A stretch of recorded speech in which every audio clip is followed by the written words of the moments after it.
Hello, my dear friends, and welcome to Dr. Monkey, where we laugh together and cry together, but hopefully take something away to treat each other a little better.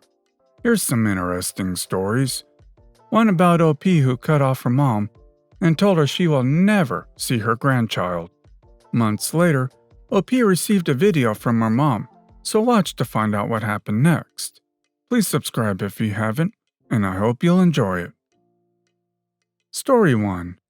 I am currently pregnant with my first child, and both my mom and stepdad have been terrible to me and my partner the entire time. Told us we would be unfit parents because we aren't married yet. Legitimately screamed at my partner for knocking up their little girl, even though we planned the pregnancy. They would call him every day and harass him, including showing up to his work. Tried to convince him to leave me so I would have no choice but to move back in with them. It got worse as time went on. I finally decided to cut contact with them. Having a child can already be a stressful time, and having them around to make it worse is not something I'm okay with. My partner and I have gone through a lot with family drama in the past couple years, and having this baby has been one of the most exciting things for us.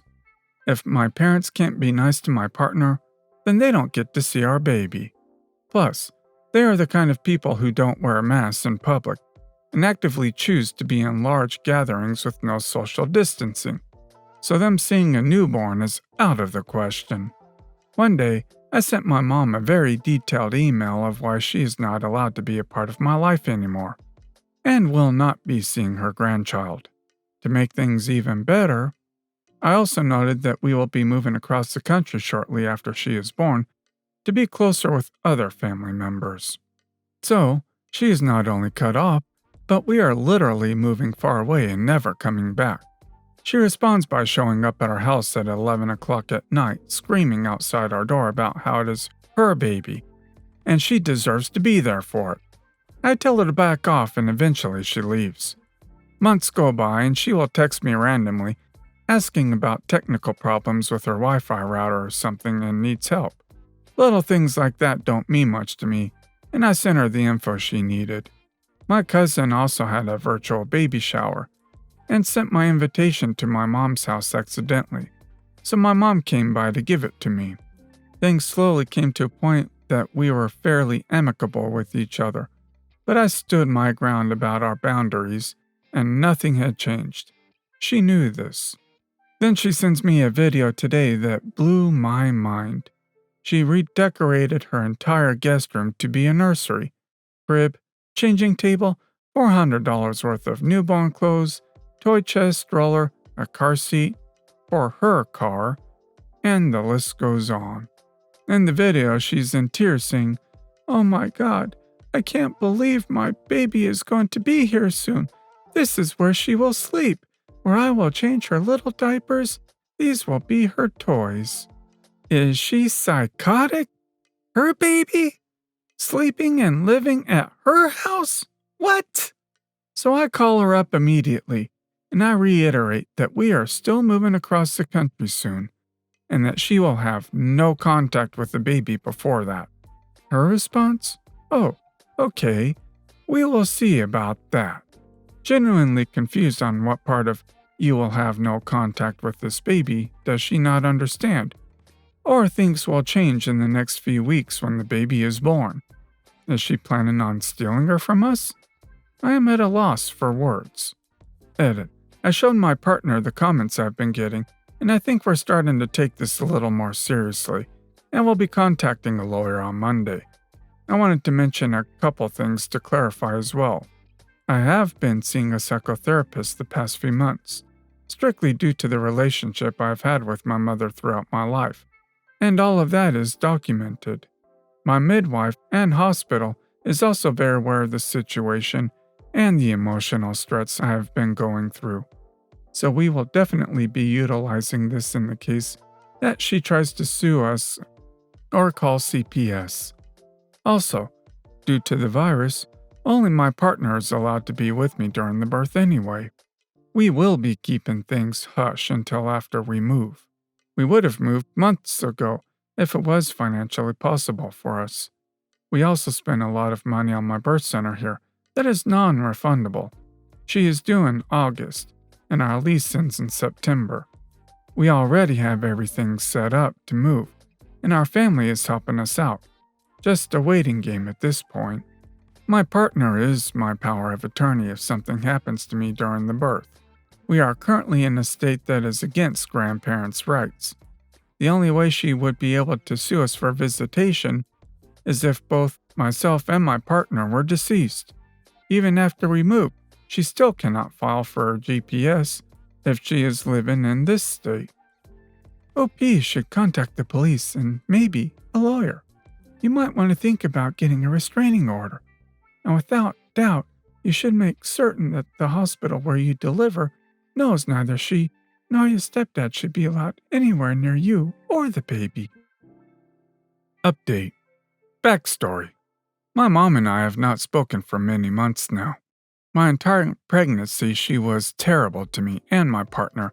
Because of that, I told her she would not be seeing her grandchild, whom she liked to call her baby. On top of that, we would be moving across the country to be closer with other family.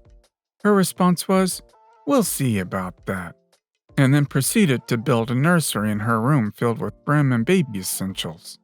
So I gave birth about a week ago at home, and my partner and I are so happy with our new addition. We have been quarantined since the second she was born, and our pediatrician recommended for us to keep the baby home for at least 2 months to keep her safe from the virus. My mom calls me after the birth, crying about how upset she is that I didn't invite her to be present for the birth, and also to congratulate me on giving birth to her baby. She then asked me when she can come over. My partner and I, along with the consult of a lawyer, agreed that my mother could see her one time through a car window, though there would be no touching or holding of any kind, just a simple viewing. So I told her this, and her response was that she would let me know when she's available, and then hasn't said a word to me all week after, which works for me because I don't want her to see the baby anyway. We just wanted to give her a chance. This morning I got a voicemail from her asking to go on the resort trip for the weekend. I'm absolutely baffled by this. What is going on in her mind? I don't even know what to say. 1. There is still a pandemic, and we are quarantining with the baby. 2. I literally just gave birth a few days ago. 3. We haven't spoken in months, and all of a sudden she expects me to just go on vacation with her? 4. She is not allowed to see the baby. Even if she just wanted me to go, I am not leaving my newborn. 5. I'm not going to take the baby away from her father for that long, just so my mom can hang out with her. We are set to move as soon as I'm cleared by my midwife. I am not responding to my mother, and I'm starting to think that she's either seriously trying to manipulate me, or it's just not right in the head. Probably a mix of both. I gave her a chance to see the baby on my terms, and she didn't take it. That's her loss. It seems as if you're going no contact by parts, and you need to decide one way or the other. If you're serious about your mother not being a part of the baby's life, you need to cut her off completely. That means she doesn't know where you live, you block her calls and emails. The whole 9 yards. Right now, every time you talk to her about it and agreed to one little thing, you give hope to her delusions. Did you really believe she was going to just look at your kid through a car window? Update 2. I have a bad relationship with my mother, to say the least. She has been terrible to my partner and I my entire pregnancy. I wrote an update about things she was doing, like building a nursery in her room when I told her she wasn't going to see my baby a few days ago, but I finally got a response from her regarding the one viewing we were going to allow for her, and I just had to post about it. Due to the virus, our pediatrician recommends that we quarantine the newborn for 2 months. My mother knew this. I told her many times. She refused to stay home, to get tested, to wear a mask, or do anything really. It's her way or the highway in her mind, but not in reality. And boy did she get a wake-up call today. As of recently, I gave her the opportunity to view the baby through a car window. She seemed fine with it and said she would let me know when she was available. She was abiding to my boundaries. Quite shocking. Then 2 weeks pass and I hear nothing from her until this morning. She asked me when she can see her baby and that it's been almost 3 weeks since she hasn't held her. I laughed. I knew this was going to happen. I tell her she is in quarantine and no one but me and her dad can touch her, that she can see her through a window or not at all. She responds, I think I'll pass on the window. Let me know when I can hold my baby. I laugh again. This woman will not stop. I'm fed up. My pregnancy hormones are gone. My baby is here. We are moving away in a matter of weeks, and she will never find us. If she thinks she has any power here, she is dead wrong. So I send one last message to her and say, okay, no window then. Maybe when she's 18 she'll reach out to you. And block. Hopefully the final sentence is true and that she's blocked.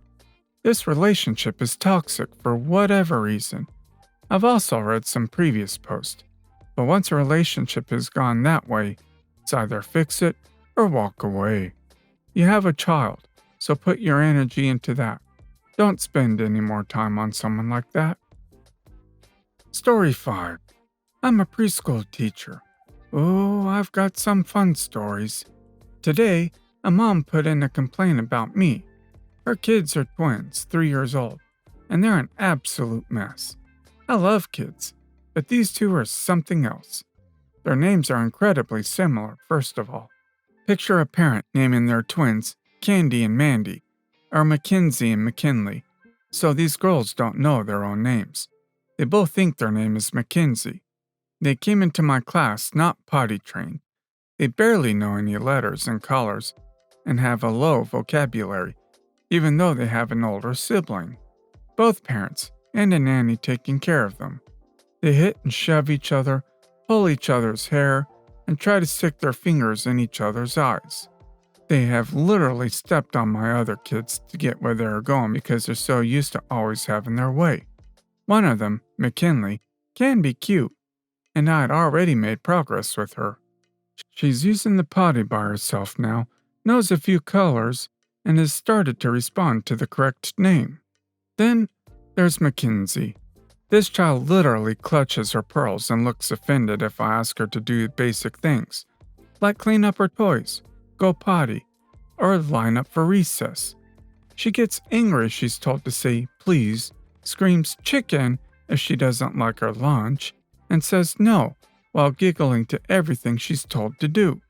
Now I would speak to her entitled mother at pickup about the behavioral issues, but even I softened it and didn't tell her everything this kid does.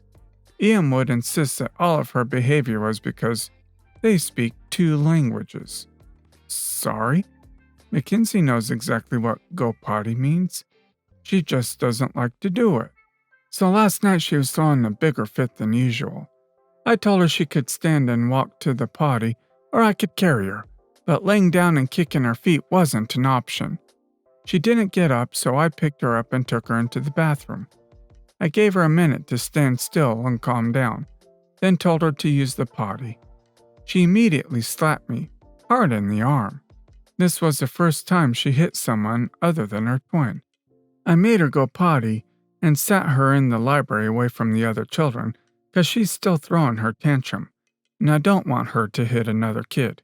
I take hitting very seriously, so I told her she needed to sit until she could be nice again, or until Mommy got there so I could talk to her. Mackenzie kept screaming and stomping, so I left her alone to cool down since my sitting by her was only enraging her more. QEM picking up. She was rushed to get her screaming kids out, so I only had time to tell her that Mackenzie was sitting out of the group because she hit and wasn't being safe. EM asked why she'd hit, and I explained it was because she was refusing to go potty again. EM said, Mackenzie, no, you need to be nice, and rushed them out. This morning when I arrived, EM was in my boss's office throwing a fit and demanding the twins be removed from my room. I wasn't there for the conversation, but my boss called me in later to talk about it. Apparently, Ian described last night as the teacher put Mackenzie in a timeout for not going potty, which totally was not what happened. I was on the verge of a panic attack all day because I didn't know what was going on or what I had done wrong. My boss was fine with it once I explained, just told me to make sure I'm conscious of how things look to parents when they pick up their kids. The twins were moved to another preschool class, and at the end of the day, I overheard that teacher crying to the manager because EM had bawled her out over something too. The woman cannot handle her children getting any kind of discipline whatsoever. But unfortunately, schools have schedules to keep to, and we can't spend 45 minutes waiting for your child to decide to go potty on her own. When she first enrolled them, she asked my co-teacher if we could spoon feed them. They're in preschool. Their classmates speak in full sentences, draw detailed pictures, count to 30, say the entire alphabet, and some can write their names already. So I'm hoping Ian just pulls them out of the school, because if she tries to put them in my class again, I'm not taking them. I'm not going to put my entire class behind because I have 2 children in my class who I'm not allowed to teach. Time for the preschool to remove both of them from the preschool and warn other preschools in the area that they are basically animals and will cause way more trouble than what a few dollars mom is paying is worth to them. Well guys, that's it for today. If you liked this video, please consider subscribing. And if you missed the last episode on the channel, I'm gonna link it right here. The story's about a crazy woman who made OP get knocked unconscious, so that woman got arrested. Check this out if you haven't, and I'll see you next time on Dr. Monkey.